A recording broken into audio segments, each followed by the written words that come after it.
जिंदगी का साथ निभाता चला गया।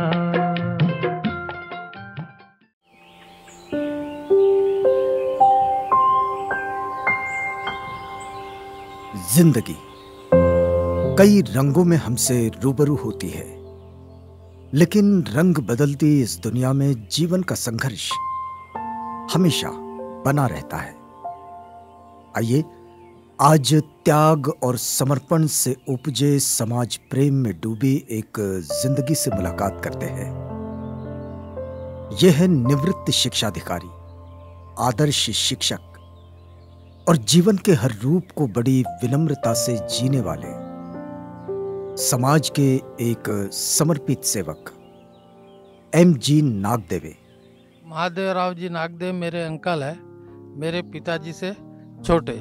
उनका स्वभाव बिल्कुल बहुत ही अच्छा है और बहुत ही सबसे प्यार करते हैं। हमारे घर में कभी किसी के साथ कोई झगड़ा या कोई ये वाद विवाद कभी हुआ नहीं। मेरे को उनके जीवन की एक ही बड़ी चीज़ अच्छी लगती है, वो बहुत सबसे प्यार करते हैं। कभी किसी के बारे में उनके मन में कभी ये नहीं, कपट नहीं है। सामाजिक आंदोलन में पहले से ही वो है और अभी भी है।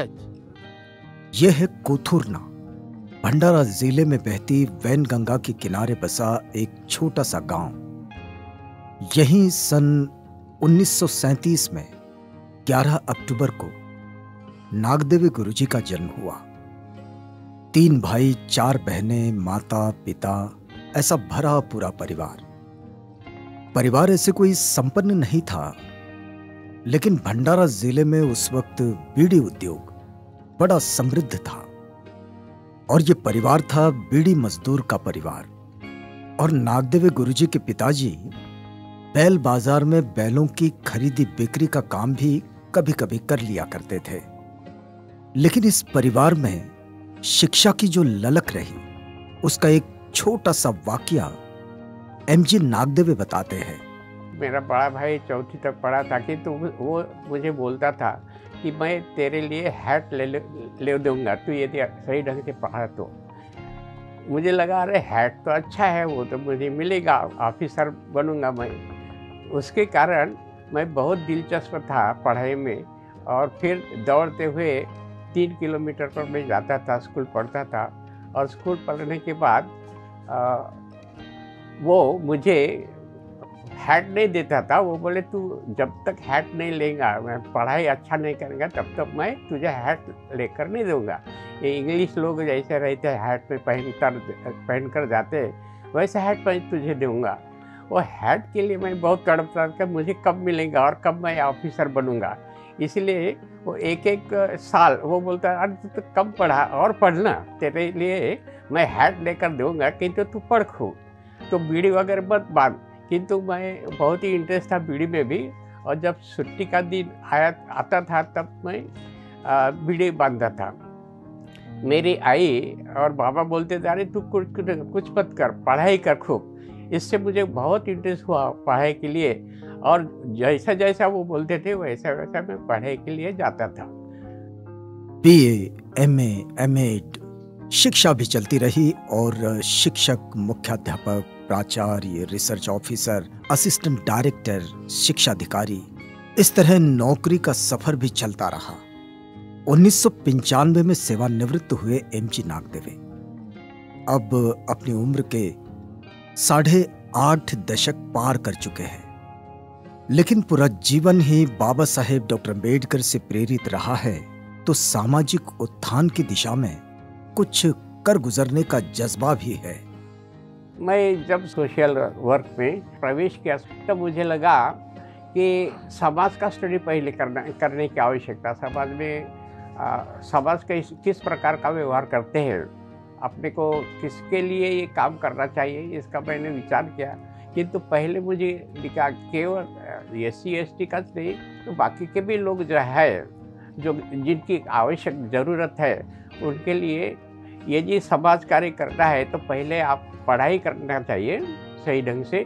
और पढ़ाई यानी समाज का भी, मैं समाज शास्त्र में ये भी हुआ, तो मुझे लगा कि पहले समाज का स्टडी करना चाहिए, उनके मन का स्टडी करना चाहिए सही ढंग से। और उनको किस बात की आवश्यकता है, कहाँ कौन सी आवश्यकता है, उस आवश्यकता देखकर उनमें मिलना चाहिए उनसे, और मिलने के बाद उनको जो आवश्यकता है उस प्रकार की संस्था आपने खोलना चाहिए। नौकरी के संबंध में दो चीजें जुड़ जाती हैं, एक अर्थार्जन स्व उत्थान के लिए और दूसरा जवाबदेही सामाजिक उत्थान के लिए। एमजी नागदेवी ने अपनी जिंदगी इन दोनों के बीच में रख ली। अपने वेतन से उन्होंने अपनी जरूरत का अपने लिए रखा और अपना बचा हुआ समय धन, बुद्धि, सामाजिक जवाबदेही पूरा करने में लगा दी। अब इतना लंबा जीवन जिए हैं, वो भी जिंदगी से कड़ा संघर्ष करके, तो काम का दायरा भी बहुत बड़ा है। क्योंकि एक शिक्षक के रूप में जीवन का सीधा संबंध शिक्षा से ही रहा, तो शिक्षा क्षेत्र की ही बात आपको बताते हैं। एमजी नागदेवी को मिलाकर उनके 4 मित्र रहे, शंभरकर, वाघमारे, नागदेवे और दहीवाले।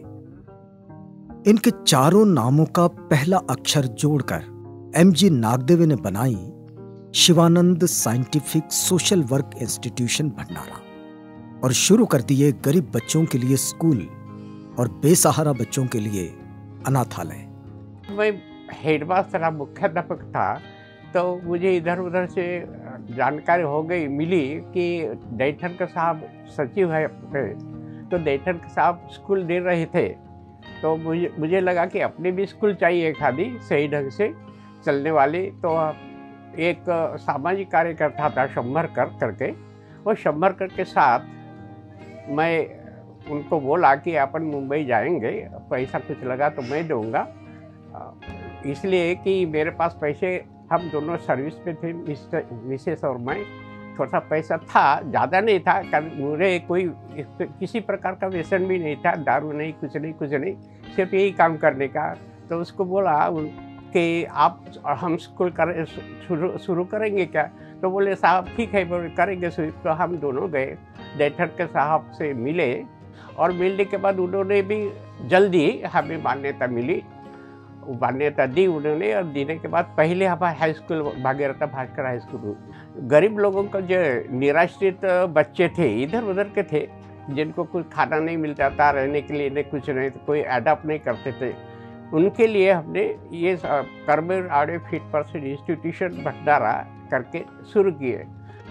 वैसे तो एमजी नागदेवी के मित्र परिवार का दायरा भी कुछ छोटा नहीं, लेकिन उनका अपना परिवार भी बहुत बड़ा है। आइए एमजी नागदेवी साहब के परिवार से मिलते हैं।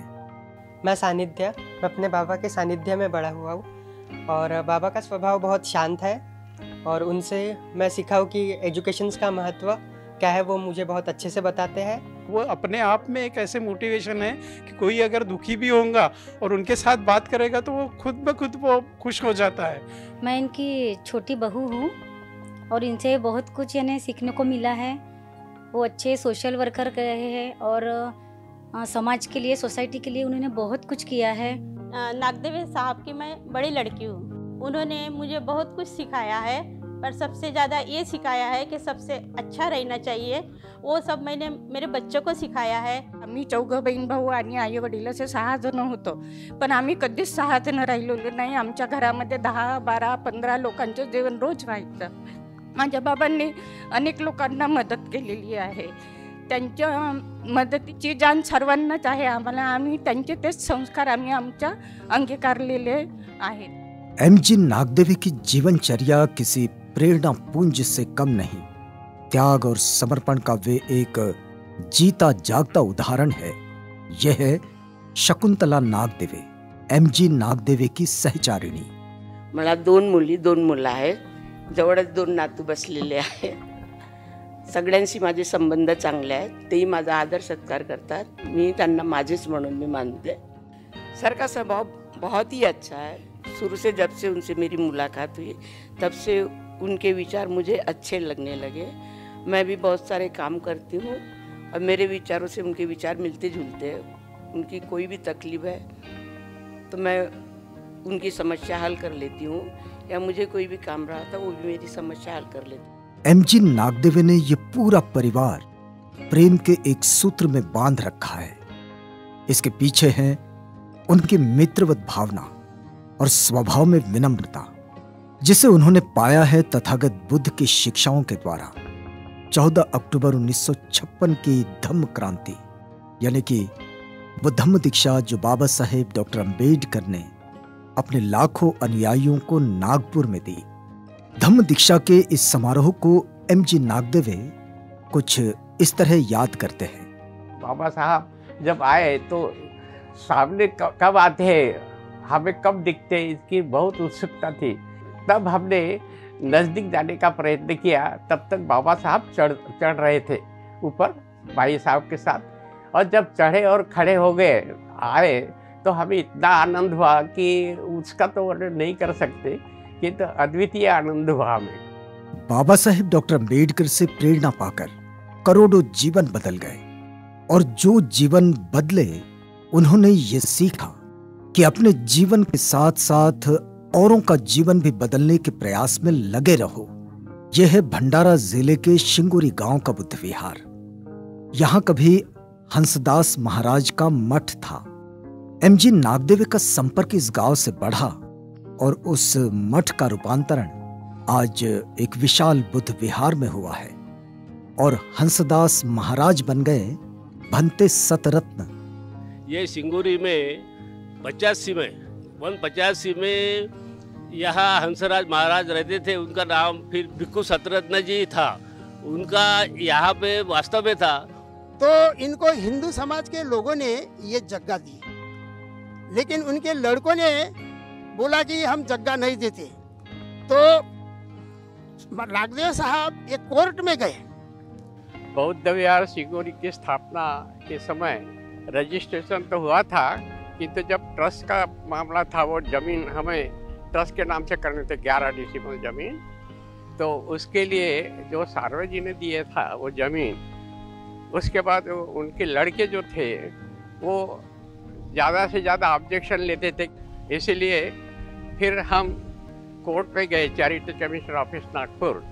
बाद में वो केस का निकाल लगा 1-1.5 साल के बाद, तो वो ज़मीन फिर कोर्ट ने हमें सौंप दी और बोले कि इनका ही अधिकार है।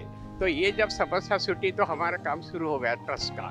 के जीतने के बाद में नागदेव साहब ने ये वहाँ पे कुआं बनाया है, और लोग यहाँ से जाते रहते समय में यहाँ का कुएं का पानी पीते थे और अपने गांव जाते थे। बौद्ध जीवनचर्या का ही दूसरा नाम है अनुशासन।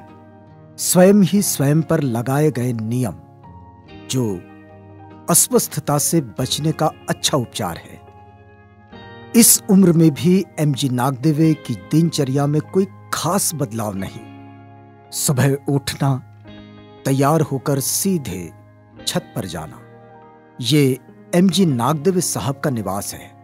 आज भी वे सीढ़ियां चढ़ लेते हैं। छत पर पहुंचकर थोड़ा हल्का व्यायाम, उसके बाद मेडिटेशन, नीचे उतरकर फिर कुछ नाश्ता किया और समाचार पत्र पढ़ना। ये सब नागदेवे साहब की दिनचर्या में शामिल है। दोस्तों के साथ में मिलना जुलना, उनको मिलने के लिए बहुत सारे लोग आते हैं। बहुत दुखी लोग होते हैं जिनकी लड़कियों की शादी नहीं जुड़ती या लड़कों की शादी नहीं जुड़ते, तो सुबह मॉर्निंग वॉक के लिए उनके दोस्त लोग आ जाते हैं सुगत नगर तक। तो घर में सुबह सुबह आ जाते हैं हमारे यहाँ और बैठते हैं, बताते हैं अपनी दुख तकलीफ। लड़कियों की शादी नहीं जुड़ रही या उनकी कुछ गरीब परिस्थिति के कारण कुछ अड़चन आ जाती है उनको, तो उनके साथ बातें करते हुए रहते हैं। बातें करते करते मैं घर के काम करते रहती हूँ, तो उसी वक्त उनका ऑर्डर आ जाता है, चलो थोड़ा चाह पिलाओगी क्या, कम से कम आधा कप हमें चाह पिला दो। तो मुझे हाथ के काम छोड़ के उनके लिए चाह बनाना पसंद आता है। चाय पीने के बाद उन लोग बहुत तारीफ़ करते हैं कि आप कभी दूध की चाय पिलाते हो, कभी काली पिलाते हो, कभी लेमन टी पिलाते हो, कभी वनस्पति चाय पिलाती हो। जब उनके दोस्त लोग ये बातें करते तो मुझे बहुत अच्छा लगता है। हाँ, हालांकि मुझे तकलीफ़ होती है, फिर भी उनकी जो बातें सुनती हूँ तो मुझे बहुत खुशी होती है कि चाय पीने वाले भी खुश हो जाते हैं और पिलाने वाले को ज़्यादा खुशी हो जाती है। बहुत धार्मिक विचार के हैं दोनों भी, जैसे कि बाबा साहब के नेचर पे, जैसे सावित्रीबाई फुले के नेचर पे है, तो वो हर किसी को हेल्प करते हैं और शादी ब्याह में भी हेल्प करते हैं। उनका नेचर वगैरह बहुत अच्छा है, यानी मिलनसार है, यानी किसी को मदद वगैरह करते हैं, अच्छे से गाइडिंग करते हैं, और कुछ भी रहा तो किसी का मन दुखाते नहीं वो। मेरा नाम अंतुषा है और मामा जी लगते हैं ये मेरे। तो बचपन से आज तक, यानी जितना मुझे मैच्योरिटी आई है, तो उसके बाद में मैंने मामा जी को देखा है। उनका एक पर्टिकुलर स्केड्यूल होता है, टाइम पर सोना, टाइम पर उठना, बहुत डिसिप्लिन इंसान है। मैंने उनको कभी अपने स्केड्यूल से डाइवर्ट होते हुए नहीं देखा है। तो ये चीज़ मैंने सीखी है कि एक डिसिप्लिन होना लाइफ में बहुत ज़रूरी है। अश्विनी अनिल में साहब, वो हमारे पास में रहती थी। उसको कभी भी बोलो कि तुम अपने घर जाओ मम्मी पापा के पास, तो मानती नहीं थी। सुबह गई तो शाम को आ जाती थी और हमारे ही पास में रह के पढ़ाई वगैरह करती थी। तो हमें भी वो हमारी लड़की जैसी ही लगती थी, और लड़की है ही, बचपन से हमारे पास में रहती थी। जब उसकी शादी की रिश्ते की बात आई तो हम दोनों खुश हो गए, और हम दोनों ने सोचा कि इसकी शादी तो हम अपने घर से ही करेंगे।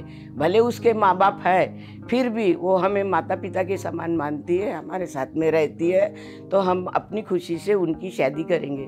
दोनों ने हमने सलाह किए। मैंने ये प्रस्ताव उनके पास में रखा, साहब के पास में, तो उन्होंने एक शब्द में कहा कि हाँ बहुत अच्छी बात है कि लड़की हमारे पास हमेशा से रहती है, तो हम उनकी शादी पूरी अच्छी तरह करें। जब रिश्तेदार आए तो उनको भी बताया कि हम उनकी शादी अपने घर से करें, तो उन लोग राजी खुशी तैयार हो गए।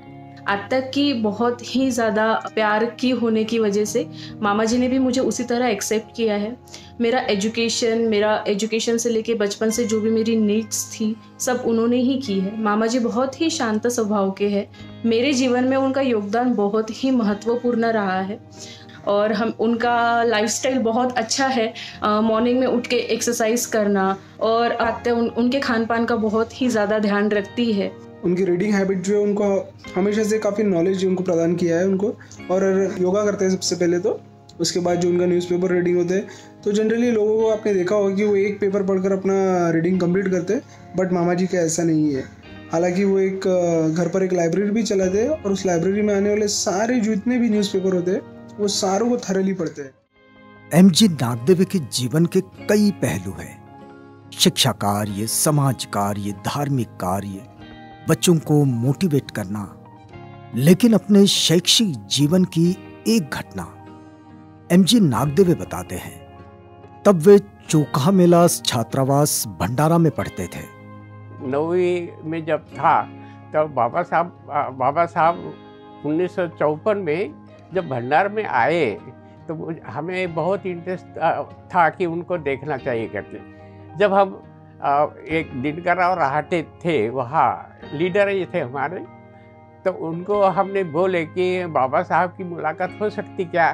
तो बोले एक काम है, हो सकती है, किंतु आप 3-4 लड़के हॉस्टल में रहते थे हम, तो 3-4 लड़के तुम आओ हमारी तरफ और हम आपको बाबा साहब दिखाएंगे। फिर वो एडवोकेट कोलते का बगीचा था, उसमें बंगला था, उस बंगले में बाबा साहब रुके थे। और रुकने के बाद बहुत लोगों को बहुत उत्साह था कि बाबा साहब से कब मिलेंगे। हमें बोले, फिर 4-5 लड़के हम उनको बोलने के बाद उन्होंने दिनकर राव राहटे ने वहाँ ले गए। वो पुराने लीडर थे, अच्छे लीडर थे, बाबा साहब के टाइम के लीडर थे, तो उनके साथ गए। और फिर हमारे साथ दूसरे भी एक लीडर थे, भानुदास जी बंसोड़, उनके साथ हम गए। और जाने के बाद चाय पानी देने की हम सेवा करते थे, किंतु बाबा साहब की तरफ नहीं भेजते थे, दरवाजे के तक हम जाते थे। फिर बड़े लीडर लोग बाबा साहब को चाय वाय पिलाते थे और सेवा भी करते थे। हमें भी सेवा करने का मौका मिला। सेवा इस तरह की थी, झाड़ू मारना, ये करना वो करना, जो बाबा साहब के नज़दीक के, तो वो हम सब करते थे। और बाबा साहब के जो बोलते थे, बाबा साहब चर्चा करते थे, उसकी आवाज़ भी हम सुनते थे, दूर से मस्त देखते थे, खूब इंटरेस्ट था हमें। ये भंडारा शहर के शिक्षा संस्थान है। यहाँ एमजी नागदेव कभी शिक्षक कभी मुख्याध्यापक, शिक्षा अधिकारी के रूप में काम करते रहे। इसे निहारते हुए आज अपने जीवन के कुछ पल वे याद भी करते हैं। मदर हाई स्कूल में टीचर करके गया, फिर मुझे लगा कि वहाँ टीचर भी बन गया। ग्रेजुएशन के बाद मैंने गवर्नमेंट स्कूल थी, पहले government jubilee high school Chandrapur में रहा, इसलिए वहाँ गया कि यहाँ 3-4 महीने में जब मैं बीमार था थोड़ा और तबीयत अच्छी नहीं थी, तो वहाँ मैंने कहा था कि मैं अभी नहीं आऊँगा, बाद में आऊँगा स्कूल में।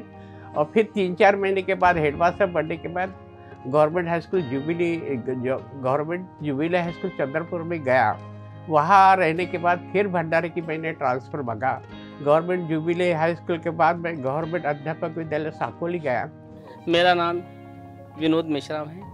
मैं बचपन से मामा के साथ में उनके यहाँ जाना रहना हम इंतज़ार करते रहते थे धुपका लेकर, क्या कब स्कूल को छुट्टी लगे और कब उनके यहाँ जाए। मेरे मामा जी बहुत अच्छे इंसान हैं और उनसे हमको बहुत अच्छी प्रेरणा मिल रही है। उन्होंने अपने जीवन में अच्छे कार्य किए हैं, हर किसी को मदद किए है, किसी हेल्प नेचर हमेशा रहा, उनका सपोर्ट अच्छा रहा है। एक घटना जिसने 20वीं सदी में पूरी दुनिया को झकझोर दिया और भारतीय परिवेश में हाशिए के जीवन में बड़ा ही भावनिक महत्व रखती है। ये घटना, वह घटना है बाबा साहेब डॉक्टर अंबेडकर का महाप्रयाण। एमजी नागदेवे उस घटना को याद करते हैं तो आज भी उनका गला रुंध जाता है। जब हम क्लास में थे, मराठी के क्लास में थे, प्राध्यापिका देशमुख थी, उन्होंने बोला कि डॉक्टर बाबा साहब का निधन हुआ। तो ऐसे बोलते ही हम निकले, दौड़ते निकले हम 2-3 लड़के। और निकलने के बाद हमारे पास तो कुछ नहीं था, पैसा नहीं, अदला नहीं, कुछ नहीं, कपड़े भी नहीं थे, एक ही कपड़ा था। फिर हम रेलवे स्टेशन पर गए।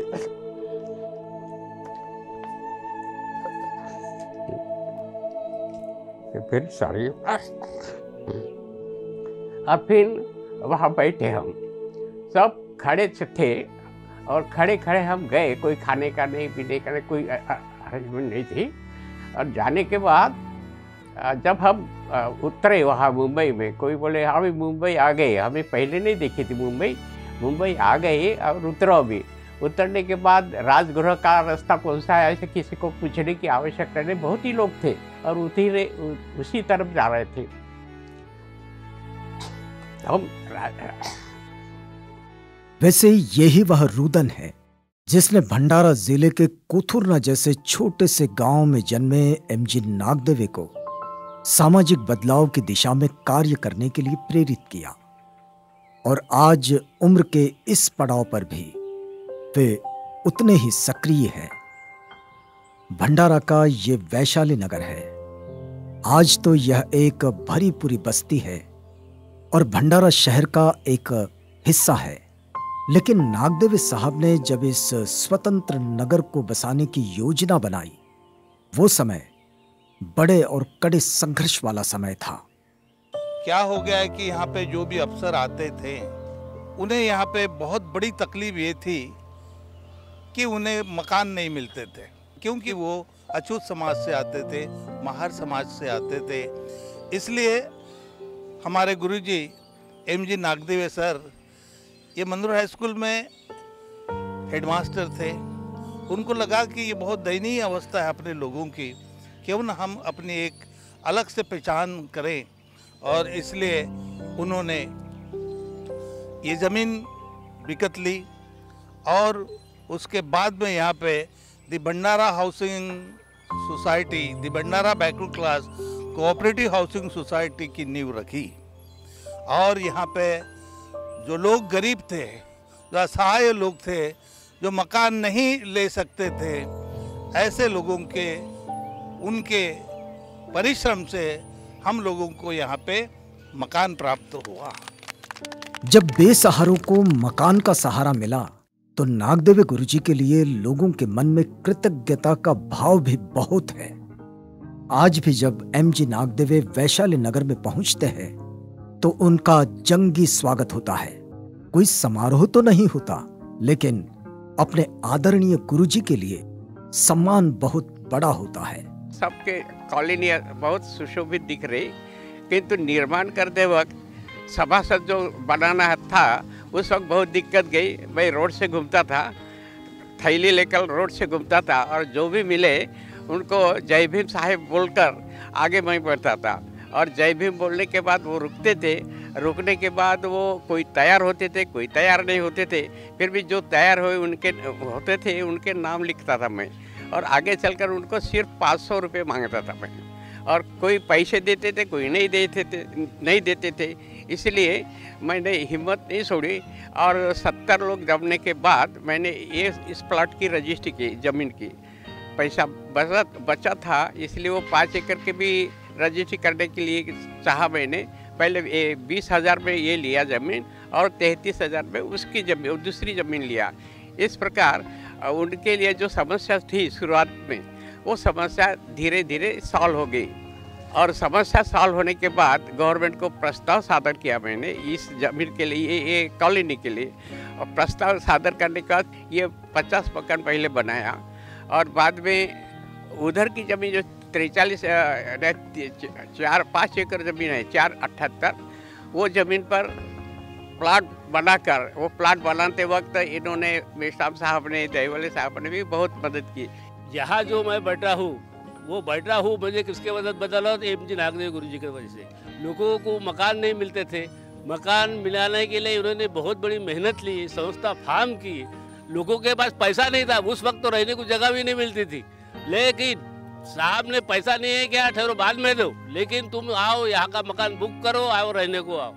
इस तरह से उन्होंने पहले 50 घरों की निर्मित की, उसके बाद में 43 घरों की निर्मित की, उसके बाद में दूसरे नर्सिंग हाउसिंग सोसाइटी बनाए। ये सब किसके बदौलत बनी हो तो हमारे एम जी नागदेव गुरु जी।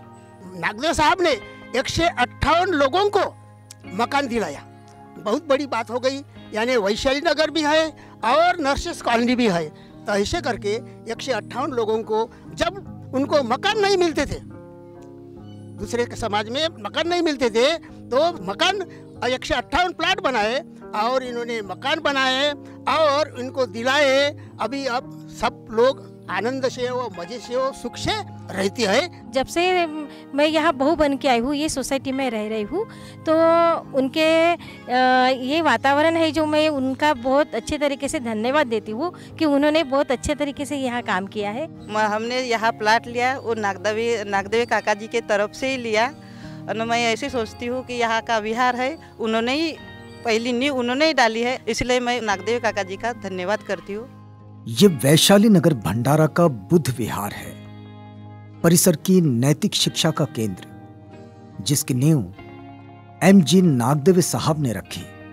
सब प्रेम भाव से रहो और प्रेम सिखाते हैं बुद्ध, करुणा मैत्री प्रेम यही सिखाते हैं और प्रेम से रहो। एम जी नागदेव साहब की जीवन यात्रा जो भंडारा जिले से शुरू हुई, अब इसका पड़ाव नागपुर के अंगुलीमाल नगर में है। लेकिन इस पड़ाव में भी वे शांत नहीं बैठे हैं। इस स्लम बस्ती में यहाँ बच्चों के लिए एक लाइब्रेरी खोल रखी है। अपने ही घर में वे नीचे रहते हैं और ऊपरी हिस्सा बन गया है लाइब्रेरी, महाबोधि वाचनालय। अंगुलीमाल नगर में सब्जी भाजी का धंधा करता हूँ, या नागदेव के इस वाचनालय में मैं पेपर पढ़ने के लिए, कभी किताबें पढ़ने के लिए आता जाता रहता हूँ। पढ़ते वक्त मेरे को बाबा साहब के विचारों से मैं प्रभावित हूँ। सामाजिक, आर्थिक और राजकीय भी विचार मेरे को यहाँ से मिलते हैं, और बाबा साहब के विचार पढ़ के मेरे को जो सामाजिक प्रेरणा मिलती है, मैं से बहुत प्रभावित हूँ। वो गरीब इंसानों के लिए बहुत अच्छे काम करते हैं।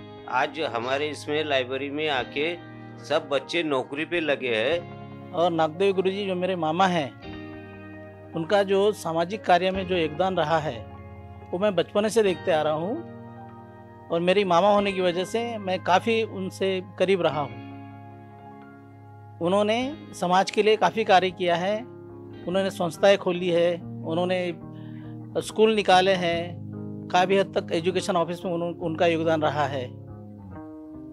और मैं उन्हीं से इंस्पायर हुआ होके काफ़ी मतलब हद तक उनके इस काम में हाथ भार लगाता रहा हूँ। लाइब्रेरी का अपना एक खास महत्व होता है। वो महत्व एमजी नागदेवे साहब जानते हैं, और वे जो जानते हैं उसकी गवाही दे रहे हैं ये लाभार्थी छात्र। जब मैं क्लास 8 में था तब से मैं लाइब्रेरी आ रहा हूँ, और मैंने यहाँ पे एक चीज़ ऐसा नोटिस किया है कि जब मैं घर में पढ़ता था और यहाँ पे जब मैं पढ़ने आया तो काफ़ी मुझे फ़र्क महसूस हुआ। जैसे कि यहाँ पे यहाँ का शांति का माहौल हो गया।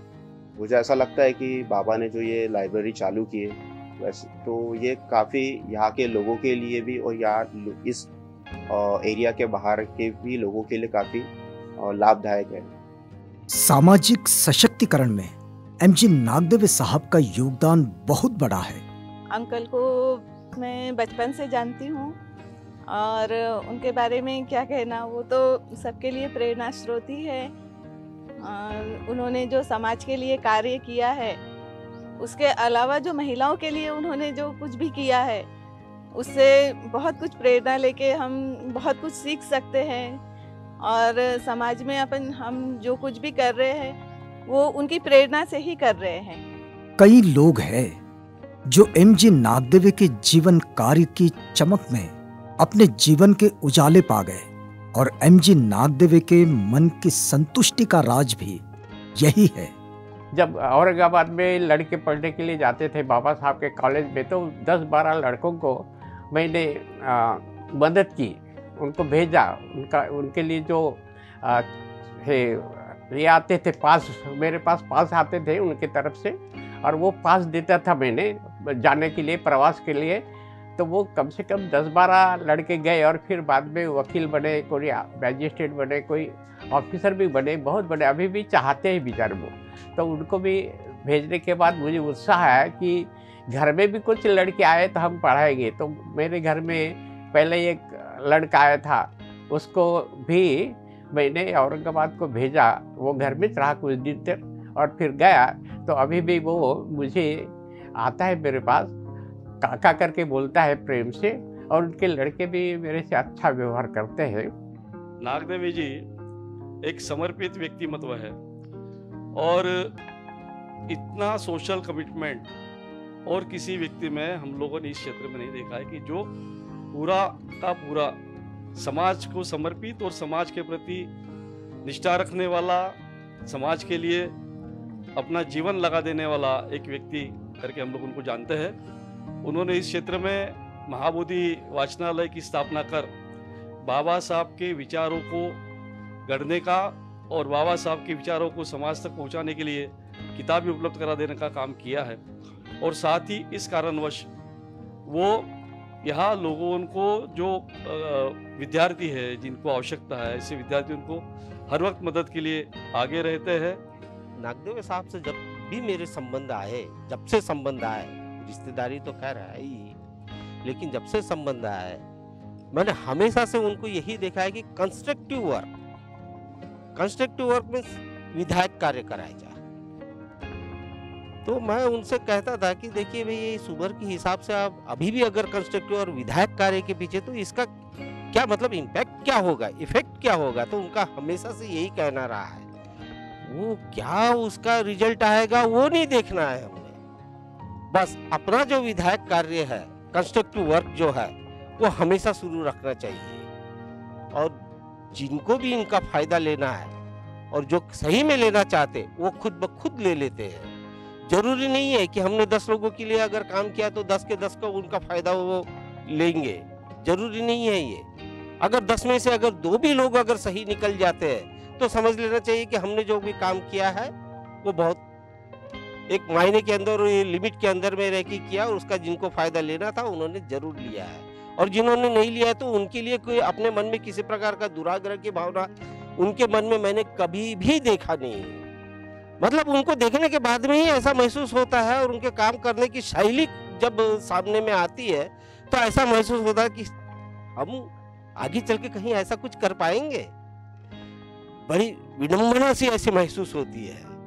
उनके बारे में और क्या कह सकते हैं कि आज 85 साल की उम्र में भी अगर कोई उनके तरफ में आता है और अपनी समस्याओं को लेकर कर उनसे चर्चा करता है तो ठीक है, वो कहते हैं कि देखिए भैया अभी तो मैं शरीर से पूरे ढंग से थक चुका हूँ, लेकिन जिस ढंग की वो आइडिया देते हैं, जिस ढंग से लोगों से मिलने का लिए वो तरीका बताते हैं, जिस ढंग से वो कन्विंस करते हैं, वो देखने के बाद में ही ऐसा महसूस होता है कि बहुत कुछ यहाँ से पा लिया हूँ मैंने। एमजी नागदेवे गुरुजी का जीवन अभावग्रस्त, परेशान, हलाकान लोगों के लिए एक मददगार जीवन है, लेकिन ये जीवन उत्थान की ओर उम्मीद लगाए जीवन के लिए प्रेरक जीवन भी है। इस जीवन का एक संदेश है। मेरा तो एक संदेश है कि आप निर्व्यसनी बनो। आगे चलकर आपके जीवन में यदि सफलता प्राप्त करनी है तो निर्व्यसनी बनो, ये बहुत ही महत्वपूर्ण है। और निर्व्यसनी के बाद आप स्टडी करते जाओ, खूब पढ़ाई करो, जितनी भी पढ़ाई हो सके उतनी पढ़ाई करो। हमारे लोग जो लड़के हैं एकदम 10वीं 12वीं होने के बाद कहीं तो भी काम करने के लिए उत्सुक रहते हैं, तो मैं यही बोलूँगा कि आप काम करते करते यदि पढ़ाई करते हो तो बहुत ही अच्छा है, आपको ऑफिसर बनना चाहिए। बाबा साहब ने भी यही बोला कि ज़्यादा से ज़्यादा यदि ऑफिसर बने तो आप समाज के लिए भी कुछ करेंगे और आपके लिए भी कुछ कर सकते हैं, नहीं तो कोई लाभ नहीं। बाबा साहब के अनुयायी होने के कारण आपका लाभ, आपके तरफ से कुछ लोगों को भी लाभ मिलना चाहिए और आपको भी लाभ मिलना चाहिए। मैं जिंदगी का साथ निभाता चला गया।